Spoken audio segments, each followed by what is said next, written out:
Viral na ngayon sa social media ang di umano'y kissing video ng dating Pinoy Big Brother housemate na si Angeli Riposposa.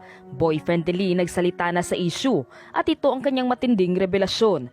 Halina't sabay-sabay nating panuurin at alamin ang videong ito.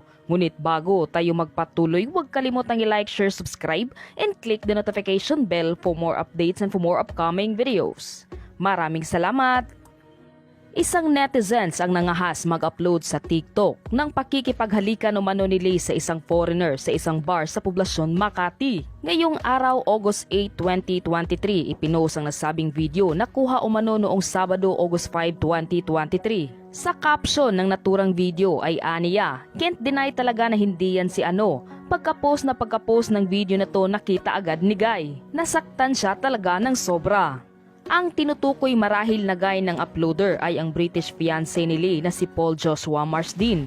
Samantala, hati naman ang opinyon ng mga netizens sa video na ito na mayroon ng halos 1 milyong views sa TikTok. May iba ring naniniwala na si Lee ang nasa video na ito, lalo na't naka-turn off na ang comment section ni Lee sa lahat ng kanyang social media na tila apektado at guilty ito sa kanyang nagawang mali. Naniniwala rin ang ilan na lango lamang si Lee sa alak kaya niya nagawa ito.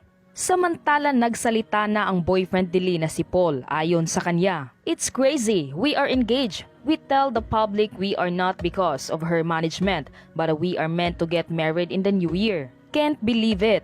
Hindi umano nila isinapubliko ang kanilang engagement dahil na rin umano sa karir ni Lee, pero nakatakda na umano silang ikasal sa susunod na taon. Halos hindi umano siya makapaniwala na nagawa ito ni Lee at ito umano ang labis na nagpapalugmok sa kanya. Lalo na't mahal na mahal niya umano ito. Samantala, burado na rin sa Instagram account ni Lee ang mga larawan nila ng British boyfriend. Sa ngayon, wala pa rin siyang pahayag ukol sa isyong ito. Ikaw, ano ang masasabi mo sa videong ito? Isa ka rin ba sa mga naniniwala na si Lee ang nasa likod ng viral video na may kahalikang ibang lalaki? Mag-iwan ng komento sa baba.